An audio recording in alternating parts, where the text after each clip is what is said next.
Hello, beautiful Grace Church people. I hope you're all keeping well. For those of you that haven't seen the little preview that I did on Thursday, you need to look at that, and that'll explain why I'm standing on the side of a mountain looking over this beautiful view. Just thought it'd be a great place to come and speak to you. You'll have to bear with me. My notes and everything are below my feet. You'll see the rock in the video that I did on Thursday, and my phone is firmly on the rock and pointing out for you to enjoy the view. Don't get too distracted. Try and concentrate a little bit on me. So Byron has asked me to talk this week, and the talk has come from Matthew chapter 5. Sorry, beg your pardon. Matthew chapter 7, verses 1 to 5. Now I'm going to read that in a minute, but it's interesting because Byron asked me to speak about judging and criticism. I thought, I wonder why he's asking me to speak on judging and criticism. Because do you know what? I thought, I don't really judge or criticise. What I do, I give my valuable opinion and my godly incitement, my godly, what's the word was I looking for? My godly discernment, my invaluable discernment and my invaluable opinion. That's what I do. I certainly don't judge or criticise. But do you know what? Often when you do talks and you study things, you think, this talk is definitely for me as much as it is for anybody else. And I've certainly learned a lot of things through this. But I'm hoping after studying it, after speaking about it, that I'll certainly be more of an encourager than a critic, and more of a godly discerner than somebody who judges harshly. So let's have a look at the verses from Matthew chapter 7, verse 1-5. As you say, I'm going to keep ducking down because I say my stuff is down here. So I'm back. So here's my got my Bible. So if you want to turn to Matthew 7, verses 1 to 5, I shall read it out. This is what it says. It says, "Do not judge, or you too will be judged.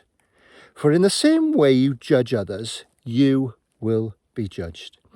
And with the measure you use, it will be measured to you.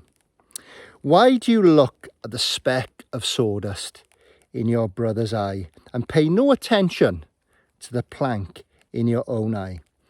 How can you say to your brother, 'Let me take the speck out of your own eye,' when all the time there is a plank in your own eye? You hypocrite, first take the plank out of your own eye, then you will clearly be able to remove the speck from your brother's eye." Quite an interesting text, 5 verses there, which we are going to look at together. I hope this isn't putting you off me jumping up and down. But I just wanted to look at 2 quick points. I'm not going to stay here for too long. As I say, it's pouring down with rain, but I have got my trusty golf umbrella, which is great. Oh, it's blocking out the view though. So what do? Do I sacrifice your view for my dryness, or do I let you see the view? Oh, I'll let you see the view. That's love for you, that is. Right, okay. So 2 points.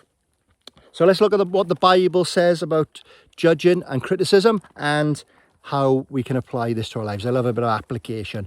I love being instructed on how we can live our lives a little bit better, a little bit more godly, a little bit more Christian-like. So I hope you do too. So I looked through a little bit further on than past those verses. We could use the whole of Matthew 7 to speak about these things, but let's just focus on the first 5 verses. I might drop in a little bit to the verses after it.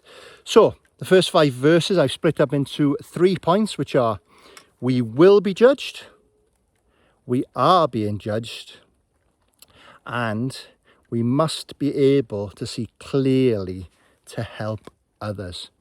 So verse 1 gave us a fairly straightforward instruction. Do not judge. Why? Why shouldn't we judge? Because in turn you too will be judged. At the time of Jesus, the Pharisees, the religious people, They played God. They really thought they were in charge. And do you know what they did? They judged and condemned others. Do you know what they didn't think about? They didn't think that one day they would actually be judged. Verse 1 gives us clear instructions. Do not judge. And it also gives us the consequences of that. So that's fairly straightforward. Verse 2, we are being judged. As Christians, we're constantly being judged and watched. You know, people want to see us fall. People want to see us make mistakes. People want us to, they want to be able to say, yeah, I thought, you know, the most common saying, I don't know whether you've all heard it, but I've heard it many times. I speak to my father-in-law last night, and he's a Christian. I thought I'll ask him if he's ever heard it. Have you ever heard the saying as a Christian? Words coming out of people's mouths. Oh, I thought you were a Christian. I thought you were a Christian. Christians don't do this. Christians don't say that. Christians don't enact way. I thought you were a Christian. Is that something you've heard? Or is it just me? And my father-in-law. But yeah, isn't that something that we will often hear? We are constantly being judged. We are constantly being watched. And as somebody spoke about light, I don't know whether it was me actually, spoke about light. We want to be the light of the world, and people are constantly looking at us for godliness and being good Christians and being good people, and we are constantly being judged. It also says the measure we use, so the measure we use will also be used against us. So if we judge harshly, you know exactly what's going to happen. We are going to be judged harshly back. So quickly on to point 3. We fly in through this talk.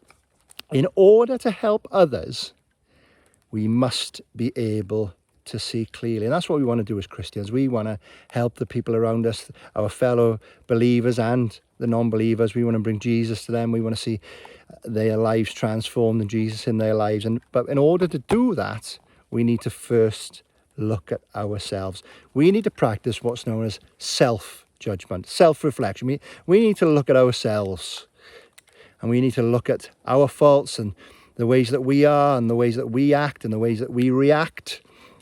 And we need to judge ourselves first.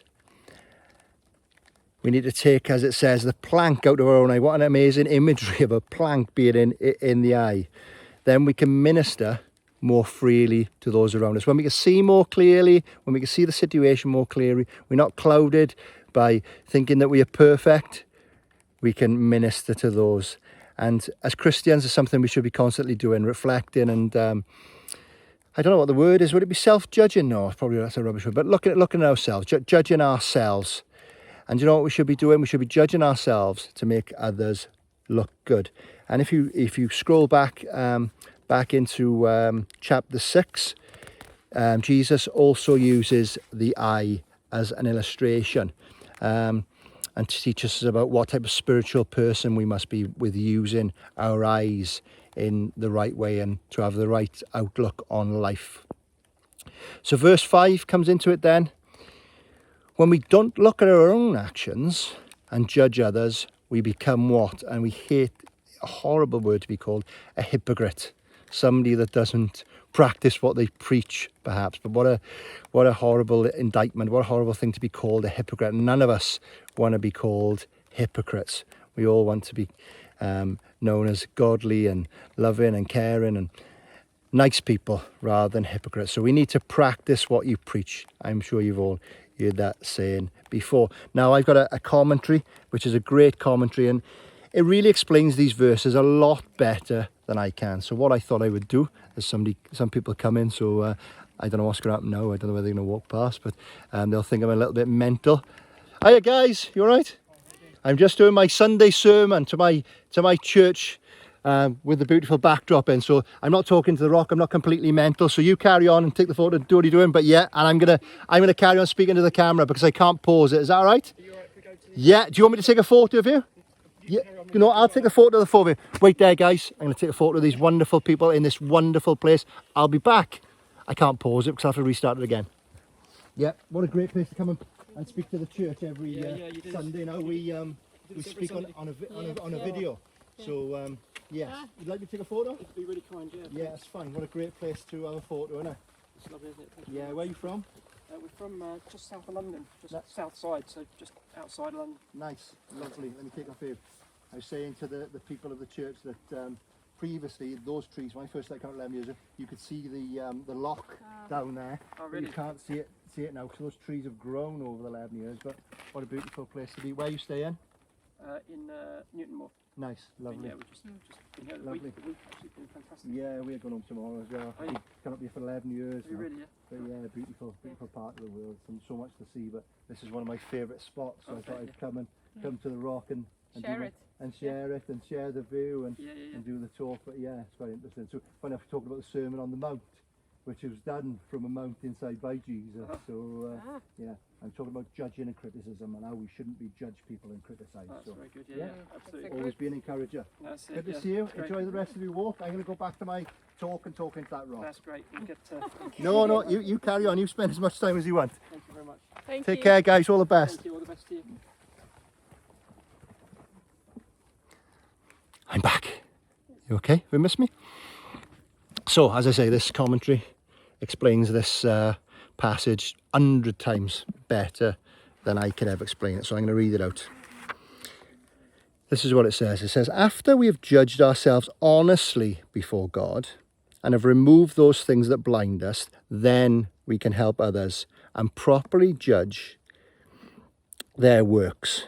But if we know there are sins in our lives and we try to help others, we are hypocrites, which none of us want to be. In fact, it's possible for ministry to be a divisive cover-up of sin. The Pharisees were guilty of this and Jesus denounced them for it. Let me read that again. After we have judged ourselves honestly before God and have removed these things that blind us, then we can help others and properly judge their works. But if we know there are sins in our lives and we try to help others, we are hypocrites. In fact, it is possible for ministry to be a device to cover up sin. The Pharisees were guilty of this and Jesus denounced them for it. All the best, guys. Lovely to meet you. Bye. So, we're on to the application now. Oh, before we go into the application, there's a couple of verses further on that you can read. I won't go massively into them, but chapter 7, verses 13 to 20, they cover what the biblical basis for judging is. And verses 21 to 29 talks about God's judgment of us. So verses 13 to 20, take time to have a little read of them. It covers the biblical basis for judging. And verses 21 to 29 talks about God's judgment of us. So if you've got time, have a read of those. So how can we use these teachings in our lives? What little bit of application can we put in place? I used to have a great pastor. I've got a wonderful pastor now I love very much, Byron. You're a top man, I love you. But previously when I was in Elim, I was there for a good number of years, and we had a great guy there called Phil Hills who had a great impact on my life, and I got saved while he was there, and he really looked after me. And when he was leaving to go to a new church, I said to him, Phil, will you come and speak to our house? Will you give us some words of wisdom and give us a few nuggets of what we should do and the way that we should act as Christians? And he gave us about 6 or 7 just little sentences, really. I said, look, if you can live this way and you can do these things, you lead a great Christian life, and you'll sort of help others and love others around you. And one of the things he said, I'll never forget it, he said, always be an encourager and never a critic. And although I can't say that I'm never a critic, that's one thing I've tried to adopt, be an encourager. So when you see situations going on around you, it's easily to pick up the negative of it and be a critic of what's going on. But I want to encourage you, always be an encourager, never a critic. The old saying is there, I'm sure you've heard it, that says, it may be harder to find in some people, but let's try to look for it. Let's try to find the good in everybody. It is harder to find in some people than others, and we've all said that, but let's try and find the good in everybody. Let's encourage one another around us and love one another around us. Another saying I'm sure you've all heard before you criticise somebody, take walk a mile in their shoes. And the funny thing that they say after that is then you'll be a mile away from them and you'll have their shoes, so you won't be able to criticise them now, so you won't be anywhere near them. But we don't know what goes on in other people's lives. It's very easy to criticise and judge others around us, but you know what, we don't really know what's going on in everybody's lives around us. We might know a bit more about other people, some people more about some people than others, and but we certainly don't know everything about everybody else. We don't know what's going on in their mind, they don't know what's going on in their life, their work life, their home life, their marriage, their relationship with their children. So to judge is certainly a wrong thing to do. Now, this talk is going to be a short one. It's only going to be about 16-17 minutes long, but I just want to tell you a story of something that happened to me the other day.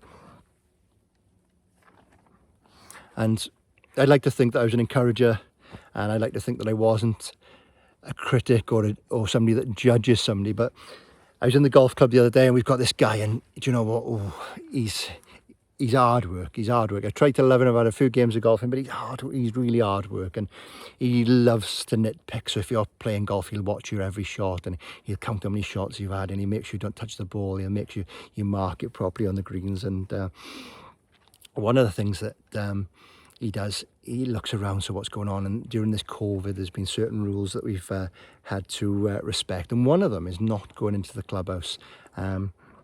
So what I've done is I've made sure that when he's around that I haven't gone into the clubhouse. I've observed these rules. Hey guys, I'm not mental. I'm just speaking to my church. I've got a minute left of my talk, and what I'll do after I've done it, no, you talk, you carry on. I'll take a photograph of you on this beautiful view. Is that all right? So we've got this guy in the club. I won't tell you his name just in case you know him, but he's a lovely guy, and well, he's not. Yeah, he's a lovely guy, but he loves it. He loves the rules and stick to the rules. So during lockdown, nobody was allowed in the clubhouse. So he was moaning and groaning that people were sneaking in, people were changing their clothes, and now it was raining, and people were sneaking in for a drink. Anyway, when it got reopened, I was sitting in there, and I bought 4 drinks in the clubhouse, 16 quid, 4 drinks. Oh, I was gutted. And I was sitting there having a drink with my mates, and in he walks with his own beer. I thought, oh, I'll have him. Here he is. He's walked in with his own beer. Cheeky monkey. Here's me paying 16 quid, and he's walked in with his own 2 bottles of Stella he had. So as he's walking past me, I said, oh, Pete, I said, only for some, I said, bringing your own beer in, you have to drink your own beer in here. So I was first of all, I was judging him for bringing his own beer, then I was criticising him for doing so. And you know what he did? He turned around and said to me, he said, my cancer specialist has told me that I'm not allowed to touch any other items because I've got an incurable cancer. Nowhere to go from that. I had nowhere to go from that. So I was a judge and I was a critic all in one. And you know what? I tried to throw a little bit of a stone at him, and you know what? He got his big bazooka and bombed me out the water. So I want to encourage you. Always be an encourager. Always love and care for people. Never be a judge or a critic. I love you all. I'm just going to pray, and then I'm going to take a photograph of these lovely people. Lord, we just thank you that we can come and we can read your word, Lord. Lord, help us all to encourage one another and love one another, Lord. Lord, I love everybody at Grace. Lord, help me to be an encourager, not a critic or somebody that judges. Lord, I just pray for the health of everybody in our church. Lord, I pray that we'll be back together soon, Lord, and that we'll all build each other up and love one another. Amen. See you all soon.